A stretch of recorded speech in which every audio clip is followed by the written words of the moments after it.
안녕하세요. 오늘도 사연살롱을 찾아주셔서 감사합니다. 서울에 사는 30대 초반 미혼모예요. 저는 불과 1년 전까지만 해도 제가 미혼모가 될 줄은 꿈에도 몰랐어요. 여느 여자들처럼 신혼의 단꿈을 꾸는 예비 신부였으니까요. 그랬던 제가 남편이 버젓이 있는데도 불구하고 미혼모가 된 데에는 정말 기가 막힌 사연이 있어요. 그 얘기를 하자면 몇 날 며칠 밤을 새도 모자랄 정도라니까요. 몇 년 전 세기의 바둑 대국이 있었던 거 다들 기억하시죠? 바둑기사 이세돌 구단과 알파고의 대국이었는데요. 그때 그 대국을 보고 저는 바둑의 매력에 푹 빠져버렸어요. 그렇다고 이 나이에 프로 기사가 되려고 했던 건 아니고 취미생활로라도 즐기고 싶다는 생각을 하게 됐죠. 그래서 바둑을 배우러 집 근처 바둑학원을 찾아갔는데 글쎄 학원에 죄다 초등학생들 뿐이지 뭐예요. 어른 체면에 초등학생들 사이에서 배우기는 좀 그래서 발길을 돌려 나왔어요. 이러다 바둑판을 사들고 경로당을 찾아가야 하는 게 아닐까 싶었죠. 아쉬운 마음에 다음날 회사에 가서 그 얘기를 했더니 저희 부서 부장님이 그러시더라고요. 바둑하고는 뭐하러 다녀? 바둑 동호회에 들어가면 되지. 바둑도 배우고 같이 대국장도 다니면 좀 좋아. 그러다 마음 맞는 사람 만나면 연애도 하고 일석이조 아닌가? 그 자리에선 그냥 웃어 넘겼는데 집으로 오는 버스 안에서 생각해보니 말이 안 되는 건 아니더라고요. 그렇게 해서 바둑을 배울 수 있다면 이보다 좋은 방법은 없겠다 싶었죠. 그래서 바둑 동호회에 가입을 했어요. 동호회 카페 게시판을 보니 그 주 주말에 정기 모임이 있다고 하길래 잔뜩 기대를 하고 첫 정모에 나갔죠. 그런데 글쎄 정모가 제가 생각했던 분위기가 아니지 뭐예요. 저는 대학 동아리처럼 선배들이 신입 회원들한테 바둑도 가르쳐주고 회원들끼리 바둑도 두는 줄 알았거든요. 근데 이건 뭐 바둑은 뒷전이고 만나서 술자리를 갖는 게 고작이더라고요. 물론 술자리 대화는 온통 바둑 얘기뿐이었지만 포석은 물론 행마가 뭔지도 모르는 저로서는 딴 나라 얘기 같았어요. 그렇게 첫 정모를 마치고 돌아온 저는 이후 동호회 정모에 나가지 않았어요. 술도 못 마시는 저로서는 술자리에 앉아있는 것 자체가 고역이었거든요. 게다가 그런 자리에 가자고 회비까지 내고 시간 낭비할 필요는 없잖아요. 시간은 흘러 한 달쯤 지났을까요? 모르는 번호로 전화가 왔더라고요. 누구시라고요? 박정훈 씨요? 알고 보니 바둑 동호회 총무더라고요. 지훈 씨가 가입만 해놓고 정모 이후 안 나오길래 전화했어요. 혹시 무슨 일 있으신가요? 아니요, 그런 건 아니고 아무래도 저는 동호회 활동을 그만둬야 할 것 같아요. 제가 생각했던 곳이 아닌 것 같아서요. 저는 기분 나쁘지 않게 두리뭉실하게 이유를 대곤 탈퇴를 하겠다고 했어요. 그랬더니 이 남자가 대뜸 만나자고 하더라고요. 남은 회비를 돌려줘야 한다나요? 얼마 되지 않는 돈이라서 됐다는데도 그럴 순 없다며 굳이 만나자며 저희 집 근처까지 오겠다는 거예요. 솔직히 똥 밟았다 싶었죠. 팔자여 없는 바둑 한번 배워보려다 귀찮게 됐다 생각했으니까요. 결국 총무는 기어이 저희 동네까지 왔고 잔뜩 짜증이 난 저는 추리닝에 슬리퍼를 질질 끌고 약속 장소로 갔어요. 다시 동호회에 나오라고 회유하려고 온 게 아닌가 의심하면서요. 그렇게 약속 장소에 도착했는데 맙소사 훤칠하고 잘생긴 남자가 서 있는 거예요. 정모 때랑은 완전 다른 모습이더라고요. 그 모습을 보자 순간 마음이 흔들렸어요. 다시 동호회에 나가 말아? 그리고 그 순간 내가 맨 얼굴로 나왔다는 사실이 떠올랐죠. 아, 이럴 줄 알았으면 비비크림이라도 바르고 나올걸. 얼마나 후회가 됐는지 몰라요. 그래서 최대한 머리카락으로 얼굴을 가린 채 다가가 인사를 했어요. 여기까지 오시게 해서 죄송해요. 괜히 제가 귀찮게 해드렸나 봐요. 아니에요. 제가 오겠다고 한 건데요, 뭐. 그나저나 화장기 없는 얼굴이 훨씬 예쁘시네요. 남자가 수줍게 웃으며 말했어요. 빈말이라도 예쁘단 소리를 들으니 기분이 좋긴 하더라고요. 그래서 그냥 돌려보내려던 마음을 바꿔 근처 카페로 들어갔어요. 카페에 앉아서 얘기를 나눠보니 총무도 동호회 분위기가 마음에 안 드는 모양이더라고요. 바둑 좋아하는 사람들과 만나 바둑도 두고 바둑 이야기도 나누려고 가입한 건데 어느 순간부터 술판으로 변했다고요. 그래서 제가 왜 그만두려고 하는지 대충 알 것 같다나요? 그때까지도 저는 속으로 동호회에 계속 나갈까 말까를 망설이고 있었어요. 그런데 그때였죠. 저 혹시 괜찮다면 제가 바둑을 좀 가르쳐 드릴까요? 기력은 얼마 안 되지만 기초적인 건 가르쳐 드릴 수 있을 것 같아요. 순간 전 이게 웬 떡이냐 했어요. 이런 훈남이 바둑을 가르쳐 준다는데 왜 안 그렇겠어요. 그래서 묻고 따질 것도 없이 바로 콜을 외쳤죠. 그럼 퇴근하고 매일 밤 8시까지 사이버 오땡으로 들어오세요.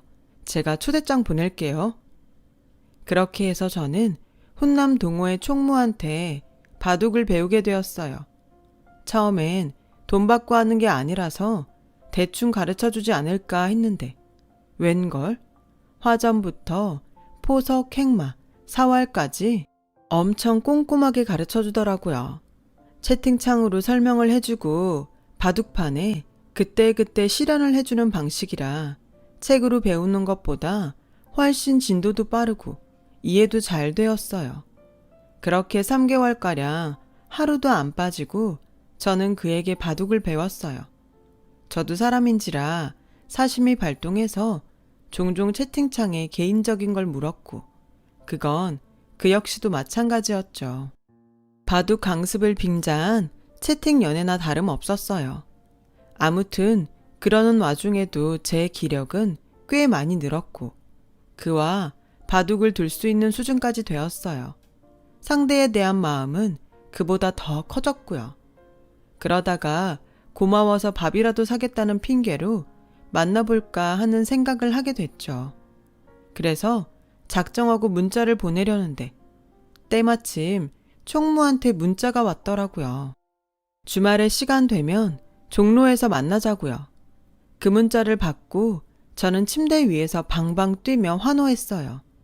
그리곤 그러자고 단문을 보냈죠. 그렇게 우리는 종로에서 만나게 되었어요. 그날은 작정하고 잔뜩 꾸미고 나갔죠. 지난번 생얼은 기억에서 싹 지울 수 있도록 말이에요. 종로 2가에 도착해보니 데이트 상대를 기다리는 남녀들로 북적였어요. 하지만 그 많은 사람들 사이에서도 그는 단박에 제 눈에 들어왔어요. 당연하죠. 단연 돋보이는 외모였거든요. 저는 속으로 이 남자가 내 남자라면 얼마나 좋을까 하는 생각을 하면서 다가갔어요. 그런 저를 보자 총무는 환하게 웃더군요. 그 미소가 정말 좋았어요. 총무는 저를 보자 대뜸 손을 잡더니 어디론가 데리고 갔어요. 도착한 곳은 허름한 건물 앞이었죠. 총무는 다짜고짜 제 손을 끌고는 건물 안으로 들어가는 거예요. 엘리베이터도 없는 건물을 힐을 신고 5층까지 걸어 올라가야 했죠. 숨이 턱까지 차올랐을 때 제 눈앞에 나타난 건 다름 아닌 기원이었어요. 그만큼 배웠으면 실전도 해봐야죠. 진 사람이 밥사기예요. 총무는 신이 나서 안으로 들어갔어요. 반면 저는 내가 도대체 무슨 상상을 한 거야? 싶더라고요. 이 남자 머리엔 오로지 바둑뿐이었는데 내가 김칫국을 마셨구나 싶었죠. 머리가 희끗희끗한 할아버지들 사이에 자리를 잡은 우리는 숨 고를 틈도 없이 젖바둑을 시작했어요. 하수를 상대로 설렁설렁 더 줄 법도 한데 이 남자는 좀처럼 그럴 생각이 없는 것 같더라고요. 인터넷 18급을 상대로 대마를 35개나 잡아가며 맹렬하게 공격을 하지 뭐예요. 그쯤 되니 저도 승부욕에 불타서 이를 악물고 전투바둑으로 응수했죠. 결과는 총무의 2집 반 승이었어요. 복귀를 하는 내내 내가 왜 이 돌을 여기에 뒀을까 후회를 하면서 패배를 곱씹다 보니 확 열이 받더라고요. 그런데도 이 남자는 뭐가 그리 좋은지 입이 아주 귀에 걸리겠더라고요. 그렇게 좋으세요? 6단이 고작 18급 상대로 이겨놓고? 저는 가자미 눈으로 툭 내뱉었어요. 그제야 제 기분을 눈치챈 총무는 사과를 하더라고요. 기분 나쁘셨다면 죄송해요. 저는 상대가 고수든 하수든 최선을 다해 바둑을 두는 게 예의라고 생각해요. 물론 상대 기분을 생각해서 대충 더 줄 수는 있어요. 하지만 그거야말로 상대를 무시하는 게 아닐까요? 그 말을 듣고 보니 이 남자 말이 맞는 것 같더라고요. 바둑을 두는 내내 남자는 잠시도 한눈을 팔지 않고 장구하는 저를 기다려주었고 대국이 재미없었을 텐데도 귀찮은 내색 하나 없이 진지하게 임했거든요. 저를 그만큼 대접해 주었던 거죠. 죄송해요. 전 그런 것도 모르고. 그의 진심을 알게 된 저는 기쁜 마음으로 밥을 사겠다고 했어요. 내기에 져서 밥을 사면서도 이렇게 기분이 좋은 건 처음이었죠. 밥을 먹고 자리를 옮겨 차를 마시는 내내 우리는 바둑 얘기를 했어요. 3개월 만에 만났는데도 매일 밤 넷에서 대화를 했던 탓인지 낯설지도 않고 그렇게 편할 수가 없더라고요. 그건 상대도 마찬가지인 것 같았어요. 그날 이후 우리는 종종 기원에 들러 바둑을 뒀어요. 바둑을 두는 걸 수담이라고 하잖아요. 서로 마주 앉아 말없이 손으로 대화를 나누는 행위요. 그래서일까요? 그이와 바둑을 두면서 말로 하는 것보다 더 많은 대화를 나눈 것 같다는 느낌을 받곤 했어요. 그렇게 우리는 점점 가까워졌죠. 1년 가까이 수담을 나누던 우리는 크리스마스 즈음에서 연인 관계로 발전했어요. 그제야 처음부터 저를 마음에 두고 있었고 회비는 핑계였다고 하더라고요. 그 정도면 제가 눈치챌 줄 알았는데 자기 마음을 몰라주길래 바둑을 가르쳐주겠다는 핑계로 어떻게든 만남을 이어갔던 거라고 말이죠. 생각해보면 제가 참 눈치가 없었어요. 남친의 때늦은 이실직고를 듣고서야 알게 됐으니 말이죠. 알았다면 진작 사귀었을 텐데 말이에요. 그리고 2해 뒤 여름, 저는 임신을 했어요. 아직 본격적으로 결혼 얘기가 나오기 전이라 임신 테스터의 빨간 2줄을 보곤 살짝 겁이 나긴 했지만 이 남자라면 책임감 없이 외면하진 않을 거란 생각이 들기도 했어요. 그리고 제 예상대로 임신 소식을 들은 그는 당장 양가 부모님을 찾아뵙고 결혼 허락을 받자고 하더라고요. 평소 실리 바둑을 선호하던 그는 결혼 전에 아이를 갖는 건 따지고 보면 시간을 절약하는 방법일지 모른다며 차라리 잘 됐다고 하더군요. 그 말에 저는 안심할 수 있었어요. 시부모님은 제 임신 소식에 처음엔 조금 놀라신 것 같았지만 이내 잘 됐다시며 제 몸부터 걱정해 주셨어요. 특히 어머님은 같은 여자라 그런가 제 입장에서 많이 생각해 주셨죠. 아무래도 결혼식은 출산 후에 하는 게 어떨까 하는데 네 생각은 어떠니? 한 번뿐인 결혼식인데 예쁘게 몸 만들어서 하는 게 좋지 않겠어? 아직은 임신 초기라 티도 안 나고 드레스를 입어도 괜찮을 것 같아요. 출산으로 미루면 너무 늦지 않을까요? 그건 그렇다만 임신 초기엔 조심을 하는 게 좋아. 결혼 준비하려면 스트레스도 많이 받을 텐데 너도 태아한테도 좋을 게 없지.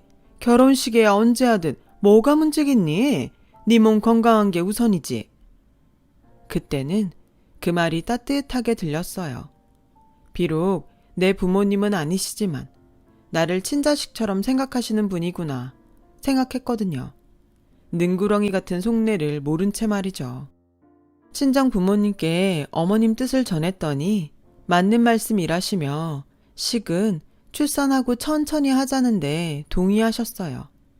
그렇게 우리 부부는 결혼식을 미룬 채 남편이 살고 있던 전셋집에 저희 쪽에서 혼수를 채워서 바로 신접살림을 차리기로 했어요. 자기야, 식은 미룬다 쳐도 혼인신고는 먼저 해야 하지 않을까? 그래, 혼인신고서만 작성해줘. 보증인도 필요하니까 나머진 내가 알아서 할게. 당신은 신경 쓰지 마.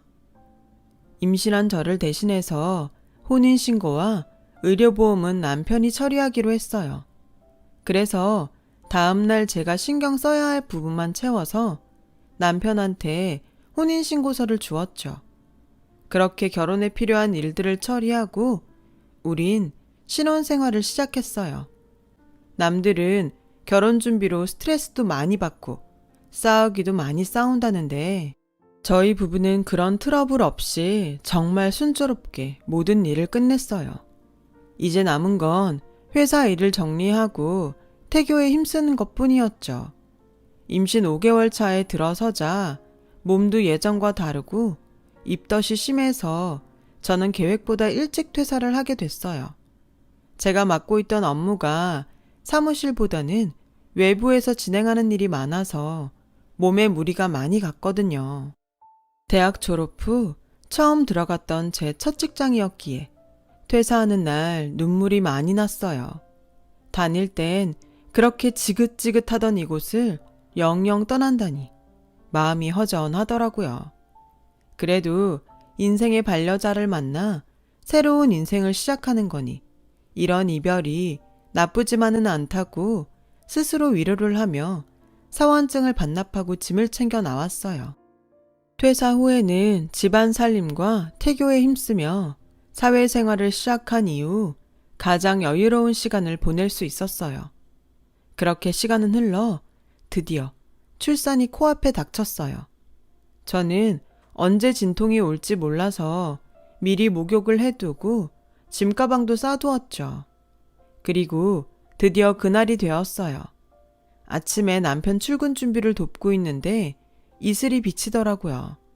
그래서 그 길로 남편 차를 타고 평소 다니던 산부인과로 향했어요. 병원에 도착해서 친정엄마한테도 연락을 드렸고요. 혹시라도 진통이 길어지면 어쩌나 내심 걱정을 했는데 생각보다 진통이 빨리 와서 친정 부모님이 병원에 도착도 하시기 전에 출산을 했지 뭐예요. 비록 진통 시간은 짧았지만 통증은 정말 장난이 아니더라고요. 난생 처음 경험하는 엄청난 통증에 하마터면 정신을 잃을 뻔했거든요. 아이를 낳는 게 이렇게 힘든 일인 줄 알았다면 엄마한테 좀 더 잘하는 건데 후회가 되더라고요. 출산 후 부모님 얼굴을 보는데 어찌나 눈물이 흐르던지 특히 엄마한테 죄송한 마음에 엉엉 울었다니까요. 이래서 여자는 애를 낳아야 진짜 어른이 된다고 하는구나 싶었죠. 시부모님은 오후 늦게 병원에 오셨어요. 아버님, 어머님은 그동안 수고했다시며 제 손을 잡아주시더라고요. 아가, 산후조리는 어떻게 할 거니? 친정 어머님이 해주신다든? 아니요, 그냥 조리원 들어가려고요. 엄마도 힘드신데 그게 나을 것 같아서요. 게다가 요즘 조리원에선 수유교육이랑 산모 몸매 관리도 해주거든요. 그 순간 시어머니 표정이 확 바뀌었어요. 뭐? 아니, 애 젖 먹이는 게 뭐라고 그 돈을 들여 조리원에서 배워? 그리고 살이야 때 되면 다 빠질 텐데 몸매 관리는 또 뭐고? 얘, 돈 그렇게 막 쓰는 거 아니다? 조금 전까지 세상 둘도 없이 살갑던 시어머니는 싸늘한 표정으로 정색하시며 제가 헛돈을 쓰는 것처럼 나무라셨어요. 그런 모습은 처음이라 당황스럽고 많이 서운하더라고요. 아무래도 내가 사부인이랑 얘기를 좀 해야지. 안 되겠다. 요즘 애들은 정말이지 돈 무서운 줄 몰라서 탈이라니까. 결국 그날 시어머니는 제 친정 엄마한테 전화를 걸어 방 강제로 산후조리를 떠넘겼고 저는 엄마 도움을 받아 집에서 산후조리를 하게 되었어요. 저 때문에 잠도 설치시며 미역국 끓이고 손주까지 돌보시는 엄마를 보니 가슴이 아파서 밥이 안 넘어가더라고요. 그래서 일찍 자리를 털고 일어났어요. 몸 편하게 마음고생보다는 차라리 몸고생을 하는 게 낫겠다 싶었거든요. 그런데 얼마 뒤 생각지도 못한 일이 벌어지고 만 거예요. 아이 출생신고는 엄마가 해야 한대서 남편이 회사 간 사이 아이 출생신고를 하러 구청을 찾아갔는데 황당한 상황에 놓이게 된 거죠. 네? 제가 아직 미혼이라고요? 글쎄, 혼인신고가 안 돼 있더라고요. 그래서 바로 남편한테 전화를 걸었어요. 자기야, 우리 혼인신고 안 했어? 출생신고하려고 구청에 갔더니 내가 미혼으로 나오더라고. 도대체 이게 어떻게 된 거야? 남편은 당황하더니 지금은 업무로 바쁘니까 이따 집에 가서 설명해 주겠다며 전화를 끊었어요. 저는 남편이 퇴근하기를 기다리는 내내 온갖 상상을 다 했어요. 혹시 남편한테 여자가 있는 건가? 처음부터 유부남인데 날 속인 건가?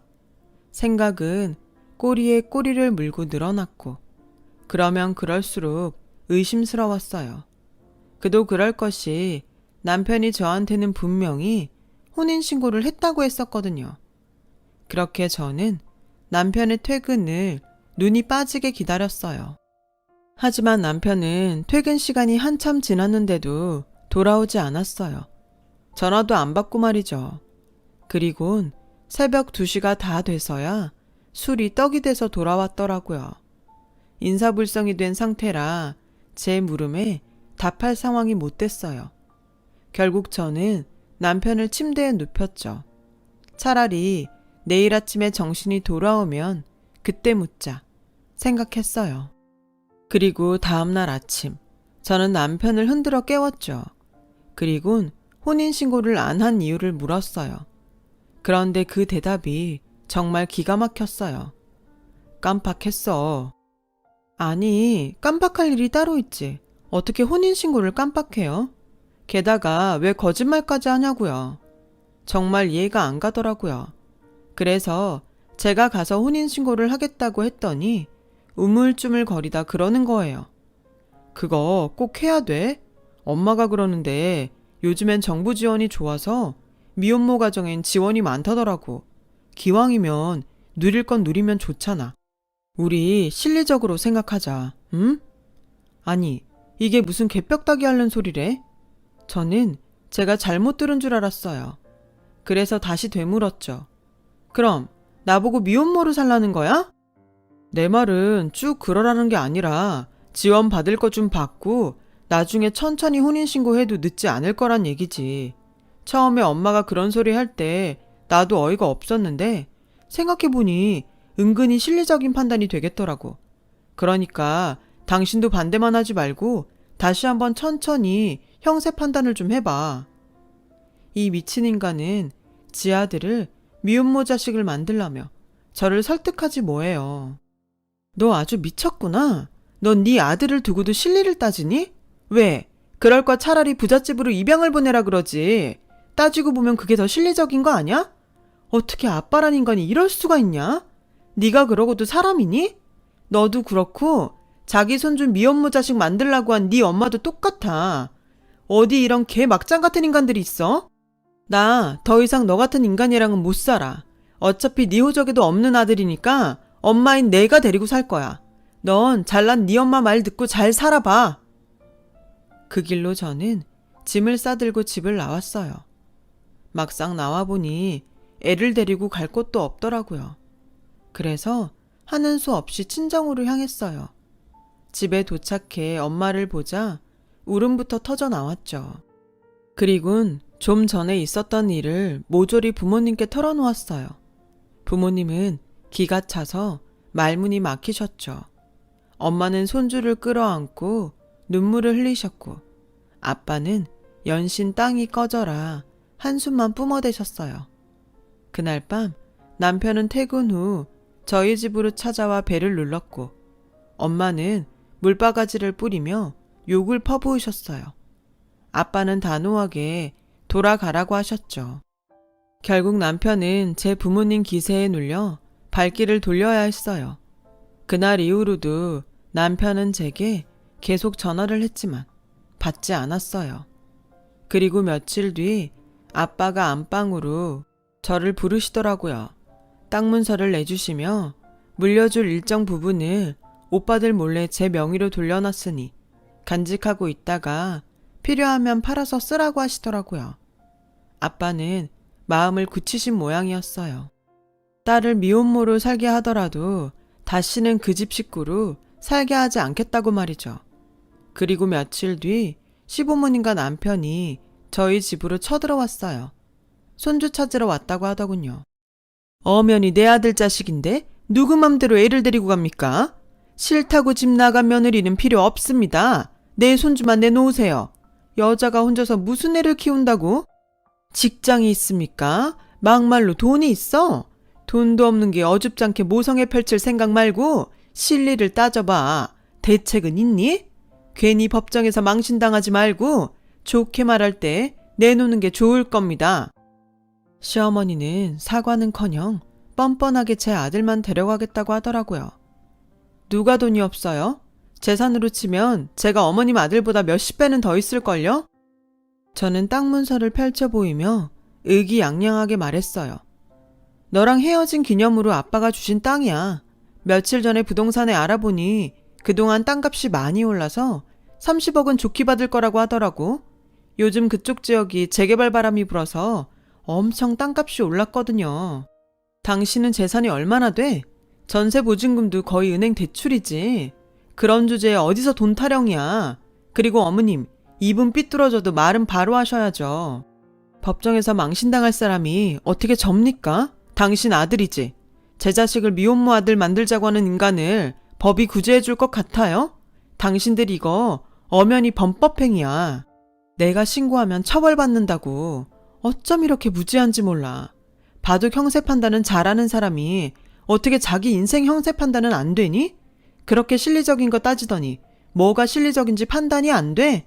지금 당신들은 납작 엎드려 싹싹 빌고 쥐 죽은 듯이 조용히 사는 게 상책이야. 어딜 와서 까불어 까불긴. 어차피 안 살기로 작정한 김에 참았던 말을 다 쏟아냈어요. 그런데 이 인간들이 뭘 잘못 먹었나.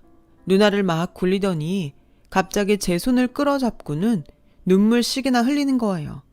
황당해서 기도 안 차더라고요. 아가, 내가 너한테 몹쓸 짓을 했구나. 내가 잠깐 노망이 들었었나 보다. 우리 애가 무슨 잘못이 있겠니?